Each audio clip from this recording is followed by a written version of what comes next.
computer science, electronic and telecommunication, और हमारे bachelor in engineering, B.Tech in computer science or information technology, electronics and communication, electronics and telecommunication from any government institute, government recognized institute or AICTE UGC approved institute, or Master of Computer Application MCA from any government institute, government recognized institute.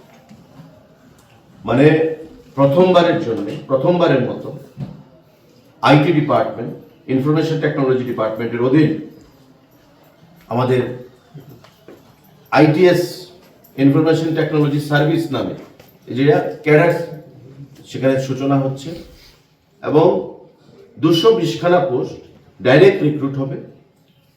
330 খানা পোস্টের জন্য post creation and feeling আপের জন্য এখানে প্রস্তাব এসছে, কিন্তু 220 খানা পোস্ট রিক্রুট হবে। বাকি যে 90 খানা পোস্ট সেগুলো প্রমোশন ভিত্তিতে সেখানে ফিল আপ করা হবে এবং এই 220 খানা পোস্টের জন্য টিপিএসসি পরীক্ষা কন্ডাক্ট করবে। শিক্ষাগত যোগ্যতা বি অথবা BTech in computer science, electronics and telecommunication, আমাদের ইনফরমেশন টেকনোলজি বিটেক এগুলো, অথবা MCA master in computer application from any recognised AICTE or UGC approved university institute. তো এই সিদ্ধান্তগুলো গতকাল আমাদের গ্রহণ করা হয়েছে।